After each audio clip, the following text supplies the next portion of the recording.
Did you make arugula brand your major sponsor? Yeah, exactly. I called the vegetable and I was like, hey, is this the vegetable headquarter? Cool. I'd like to talk about arugula.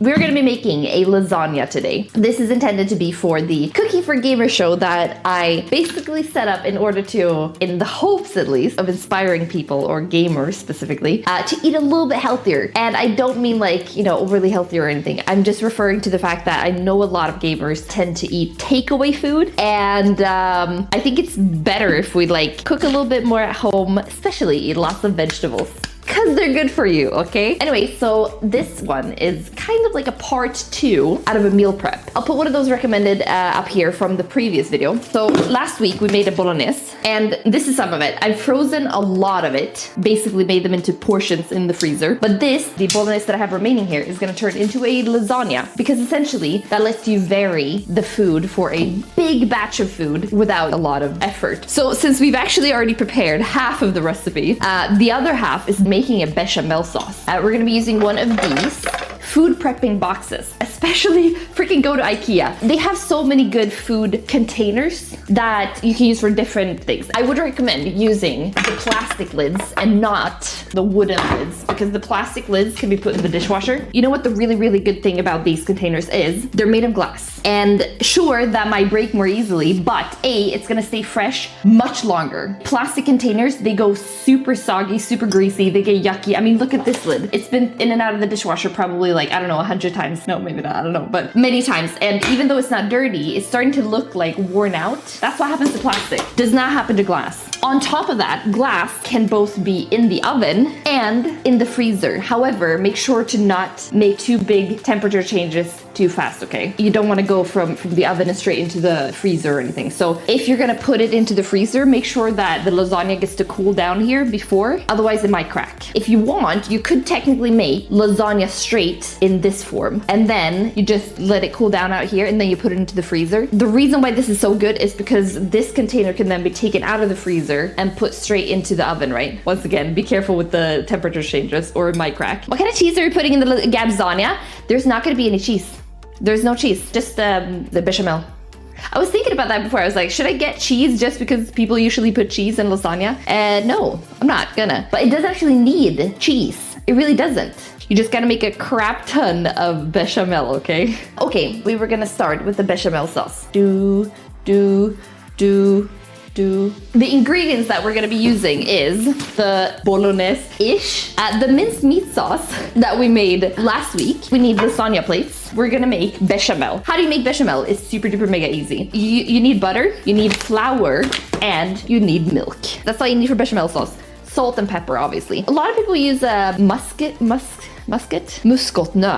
No, it's called nutmeg. A lot of people use nutmeg, but I'm a little bit careful with that because it can be very, very spicy. If you use too much nutmeg, it can go super overpowering and super spicy. If I do use any, I use a little bit, you know. Where's the mountain of arugula? Obviously, to top it all off, we really, really need a mountain of arugula, of course.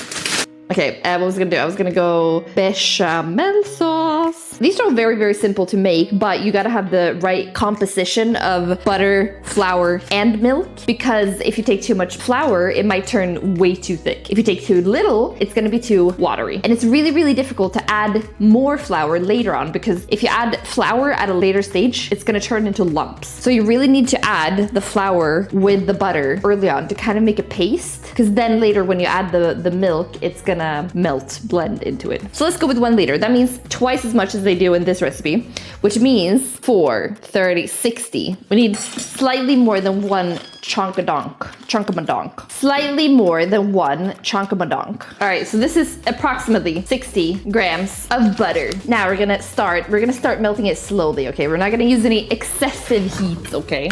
Don't wanna go ham. Actually, we can raise it to 6 at the beginning, and then we're gonna...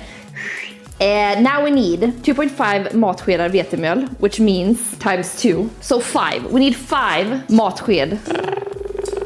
All right, 5 of these, okay? Here we go. Now we're also gonna lower it to 5 here. 1, 2, 3, 4, 5. Now we gotta stir, okay? You melt the butter, you mix the flour in with the butter. You gotta make sure to stir here, okay? It's really important. Also, we can temporarily turn off the stove because we don't want this to burn, okay? You want this paste to become very, very, like, you gotta wanna get rid of the lumps. That's why you're doing it in multiple steps, okay? Let's start with a little bit. Let's do 2 at a time. As you can see, there are absolutely no lumps. So we're gonna gradually add more milk to get the consistency a bit less thick.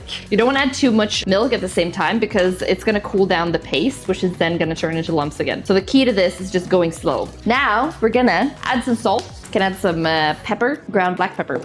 We are gonna add a little bit of nutmeg, okay? But not too much because nutmeg is really spicy, okay? So you gotta be careful with this. It does add a lot of flavor though. It's pretty crazy how much flavor there is in nutmeg, like how little you need and how easily it takes over. So now we're 4 deciliters of milk in, and this is what it looks like. As we keep heating it up, it's gonna get thicker and thicker. You basically want it to like boil up, but then quickly turn it down to a low temperature, and you gotta keep stirring so it doesn't burn in the bottom. Let's add some more milk. 2 more. You can actually feel when you're stirring it that it's turning a little bit thicker. I mean, not massively, but a little bit. I don't think you can see it. Still looks pretty thin to you guys probably. But we're gonna keep adding more milk before we let it go thick. So we're gonna add 2 more deciliters. The most important thing also after cooking a lasagna is actually letting it sit and cool down a little bit after you take it out of the oven. Because if you cut into it immediately, the bechamel is gonna not melt, but it's gonna like kind of blob away. If you let it like sit for a little bit, it becomes kind of a packed lasagna, if that makes sense. Which is actually why it's really good to put it in the fridge or the freezer and then take it out to reheat, because then it's like it's really firm and nice. Ooh, 1 more. Ooh. All right, there we go. That was all the milk that we were gonna have. Let's add a little bit more salt. Yeah, exactly. This food is 100% authentic Gabbo food, okay? All right, so now we're still stirring here. It's getting hotter now, and we need it to like boil up properly, and then we're gonna lower it and let it cool down a little bit. This could be a little bit tedious, but I guarantee you it's worth it. In the meantime, you know what we can do? We can start preparing the base layer for the lasagna.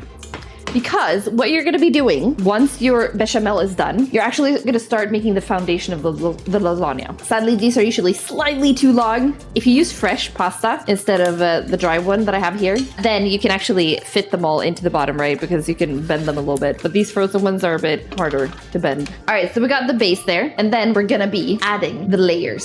So lasagna is all about layers. Basically going to consist of lasagna plates, the meat sauce, bechamel. Lasagna plates, meat sauce, bechamel. You keep going until you achieve the thickness that you wanted. Let's start by spreading the goodies. All right, we've got a layer of meat sauce here. So many missed chances to call it gabbietv. Oh my god, you know what? Let's just call it that. Gabbietv. It's like inspired by bolognese, but it isn't a bolognese. No one can complain about what I put in it when I call it gabbietv. So first you put lasagna sheets, gabbietv, and then you put bechamel. All right, so it is kind of turning thicker now. All right, so this is the current consistency of it. We still need it to go a little bit thicker. We're almost reaching the boiling point though. So I think this can turn out really nicely soon. And we started preparing the lasagna here. We've got 1 layer of lasagna plates in the bottom, and then we've got 1 layer of the gabbietv sauce. But doesn't it boil enough in the oven? Learning new techniques here. The only reason I wanted to boil now properly is that I wanted to become thicker. But yes, it does boil in the oven, absolutely. Speaking of which, we should actually turn on the oven now. We're gonna put it at 200 degrees. We're getting to a much thicker consistency, and it's still really low, so I think we're gonna raise it to even a 7 here. Get that last, you know, let's film a little bit more. You can kind of see how it's getting thicker in the consistency. Kind of cool, so you can see all the smoke is going into the stove. People keep asking me if these things work, and yes, they work. As long as you don't have like a really tall like pot that you're boiling in, or boiling in, because then the smoke obviously won't reach all the way down. But as long as you use normal pots like this, it works really well actually. Bowling in kitchen, yeah. Now it's starting to properly boil. Yeah, here we go. Now we're gonna lower it. You can see that it's really boiling now. You can see that right from there. Blub, blub, blub, blub, blub. It's boiling. We lowered it. We don't want it to boil too much. So just give it a little boil up and then you lower it. Because now the consistency is much thicker. Gonna let it cool down a little bit. Actually gonna turn it off completely. We're gonna get one of these bigger scoopy spoons. So we can scoopy spoon the bechamel in here, okay? All right, so now what we're gonna do, we're gonna get this bechamel. It's still a bit runny, but all good. Still good. We're gonna get it in here. Spread it out there. The first layer, we're not gonna do too much. We're gonna instead leave the most part of the bechamel for the top. Boom. All right, 3 sheets. Bolognese. Oi, oi, oi. It fell down into the pit of, actually, just the sink. We have this amount left, which is probably enough for 1 more layer. Gonna take it a little bit easy here on this layer, I think, so we don't run out for the next layer. Now we're going more bechamel sauce. You can actually just pour it. Okay, it's gonna be a lot of bechamel sauce for the final layer. 1, 2, ooh, bolognese. We're gonna add another layer of lasagna plates here, and then we're gonna top it off with more bechamel. Look, it's got a little boing. I want the edges to go down into the lasagna, not like sticking up. I don't think it's just 1 liter of bechamel. What do you mean? Here we go. Covering this top layer with bechamel. Okay, this is what it looks like now. It's like swimming in bechamel. We made a lot of bechamel. Look at it. Can't even see the layers of the pasta plates in there. Sorry, pasta sheets. That looks fine because those pasta layers absorb the sauce in. Yeah, for sure, for sure. Anyway, that's it. We're gonna put it in the oven.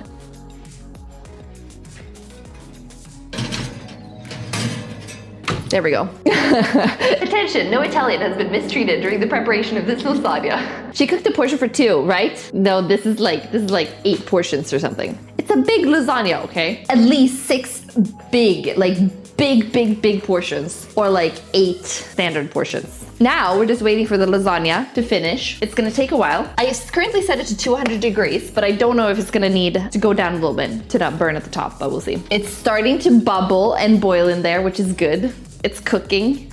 It's cooking good looking. I gotta film a little bit how it looks, and I know you're not supposed to open the oven, but I just can't help myself to show you guys. Ah, steam! Bad idea. So much steam. All right. Oh, I didn't even stop filming when I went. We're gonna flip it around a little bit so that it gets more even spread. There we go. This is the lasagna in its finished format. We're gonna pull it out and then we're gonna let it rest for a bit so that the consistency kind of thickens a little bit. Otherwise, if I cut into it right now, it's gonna be very runny, very watery. Should we move you over here now? All right, let's start cutting into this. You know what we could do for starters? We could cut a mid section here. Might have even put too much bechamel. This is why I think it's gonna have to sit for a while, like quite a long while actually. This is gonna be so much better tomorrow. Okay, now the question is, are we gonna be able to pull this piece of lasagna and put it on here without it losing all of the juiciness? Actually pretty good. We can't finish this without some arugula. Okay, we'll put a reasonable amount of arugula first for like the picture, and then we'll turn it into the real deal, okay? Here comes the arugula. Here we go. Still smoking. It's pretty nice. And then, the way that I actually want to eat it.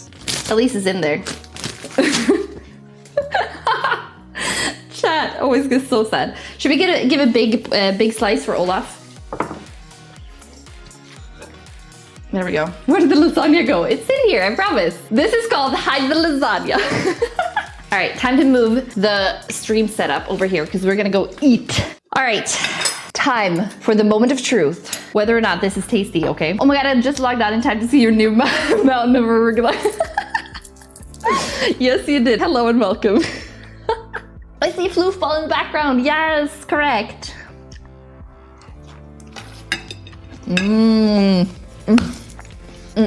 So good. Chat, this is super duper mega tasty. I love this recipe. It is so good. It's really creamy, really juicy, and it freezes really well. I literally cleaned this plate.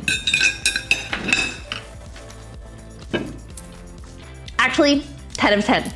It's so good. So yeah, this is the first 10 out of 10 meal. Anyway, what was I saying? I was gonna say that if you did like the video, please leave a comment down below on what other meals that you think would be good to freeze that would still like taste well, but can actually work in meal prepping. If you have any of those, please leave a comment and let me know because I'm seriously looking for more recipes like that, okay? Besides that, I'm gonna leave a little recommended video for you up here, and there's gonna be a subscribe button here. Please do that if you do like the video, and make sure to check out my other videos, okay? I will see you in the next video and also on stream, obviously.